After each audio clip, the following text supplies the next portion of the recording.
Yo, yo, yo, what it is, people, we is back. Another day on Keep It G News.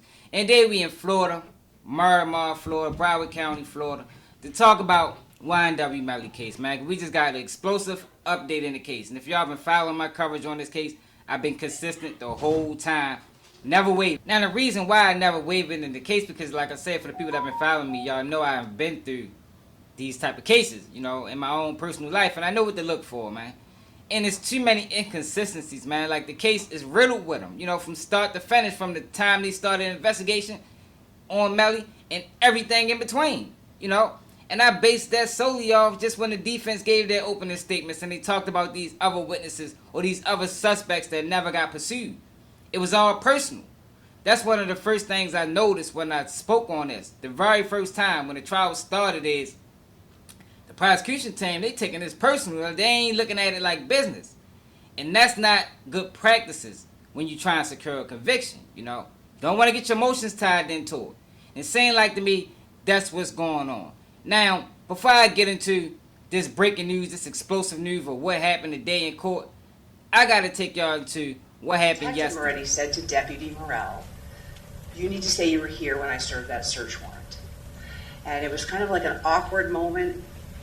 Someone described it just kind of getting punched twice in the head. So there's a search warrant that gets served, and I'm like, what's going on? And then the next thing, he's asking this deputy to lie for him. And again, I'm like this is like, I'm in the twilight, so I'm like, this can't really be happening.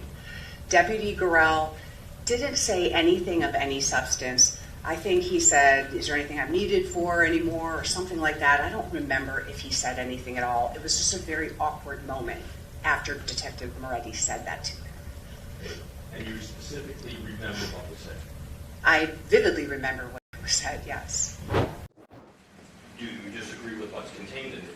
I do. I do not think it is an accurate statement of how I relayed the information.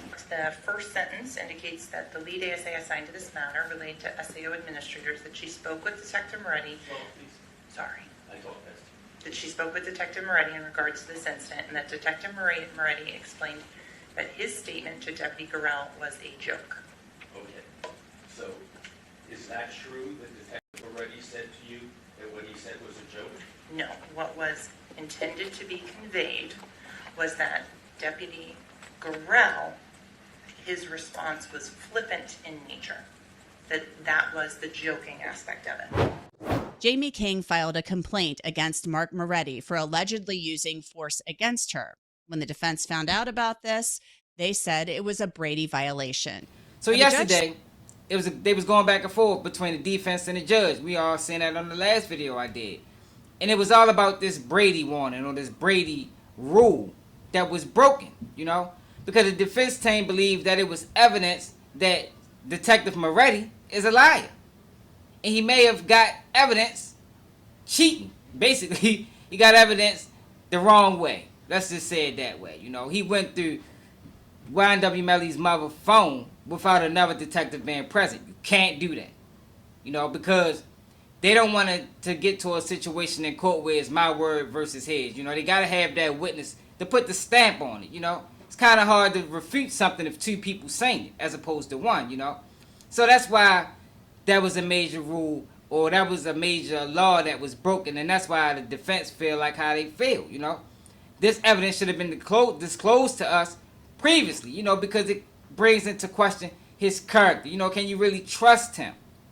Now, the judge said he was going to decide on the ruling. And when I first seen this video yesterday, I was thinking like, yo, this case is going to get tossed on appeal. Straight up. If they allow this prosecution team to move forward with this evidence that they withheld, oh man, appeals process is going to be sweet for Melly. But it looked like to me, the judge made the right decision. Broward County Circuit Judge John Murphy sided with rapper Ynw Melly Demon's defense on a ruling announced Thursday that was related to a change in the prosecution.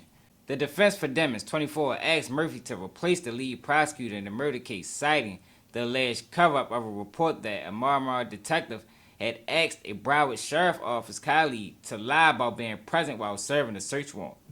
Murphy granted the defense motion to recuse Assistant State's Attorney Kristine Bradley because she had gone from working as a zealous advocate for the state to being personally invested in the outcome of the case. Demings is awaiting his retrial for the murders of his fellow YNW rappers, Christopher Juvie Thomas Jr. and 21-year-old Anthony Sack Chaser Williams in 2021. Murphy wrote, the court did not conclusively find that Bradley's integrity and veracity as a prosecutor had been compromised, but there was still a concern that Demings could suffer actual prejudice with her on the case. Murphy declared the mistrial on July 22nd, prompting a retrial for the two murders on the early morning of October 26, 2018 in Broward County. Surveillance video shows Thomas, 19, and Williams, 21, got into a Jeep Compass with Demings at about 3:20 a.m. at the New Era Recording Studio on 805 East 4th Avenue, prosecutors said. Fellow YNW rapper Cortland Henry was driving a Jeep when he arrived at about 4:35 a.m. at the Memorial Hospital in Marmar at 1701 Southwest 172nd Ave with Thomas and Williams dead, prosecutors said. A grand jury indicted Demings on February 7, 2019, and he surrendered to Broward Sheriff Office deputies on February 13, 2019. He has been held without bond ever since. Most recently, prosecutors accused the rapper of using his alleged blood gang connections in jail to circumvent his lack of access to a phone from jail to prevent his ex-girlfriend from testifying. Demings is facing witness tampering charges. If convicted of the murders, Demings could face the death penalty or life in prison without the possibility of parole. There were still over 20 motions pending before jury selection could begin in the retrial. Now, it's two ways you can look at this. Like I say, if the judge would have allowed this to go through, Ynw Melly defense team would have had a field day if he was found guilty and it came to appeals. I'm for sure this case would have got tossed once them judges looked at this case and saying that this judge allowed this to go through. And if y'all know anything about judges, they don't want that on their record. They don't want convictions overturned. That goes on their resume. No judge want that, so they're going to make sure they do everything right in the pretrial process. So the judge did the right thing. But I'm not so sure if I was Melly, if that's really what I wanted. You feel me? Because I'm telling you what it got tossed. Because now the prosecution that's coming in, they're going to come in short-handedly. Unless she had somebody that she was working hand-in-hand in the case, and they can pick it up from where she left off. But more than likely, they're going to be handicapped a little bit, because trial was scheduled to start now, and they might postpone it because of this evidence. We'll see how it play out. But like I say, I'm not so sure if I was Melly, if that's how I would have wanted this to go, But I get it why the judge did it. He don't want no overturned convictions on his resume, It don't work well for him if they try to move up in the ranks or try to be mayor or governor or things like that. A lot of these judges, they like to stick to politics, and that's not going to look good for him if he ever try to move up, maybe be president. I'm just throwing it out there, not saying that's anything that he want to do. But I want to know how y'all feel about this case. I don't even think this prosecution did a great job to begin with to them for the defense team to even want her toss. I probably would have wanted her again, straight up. But as you can see, and like I said in the beginning when I first did a video on this, it was personal to her. And look how she treated Mariah Hamilton's mother. Just the whole way that they're handling this investigation is sloppy, y'all. And if Ynw Melly beat this case, it's going to be because of them.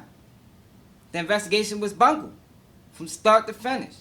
But let me know how y'all feel about it in the comments, man. Do y'all think this is explosive evidence as I do?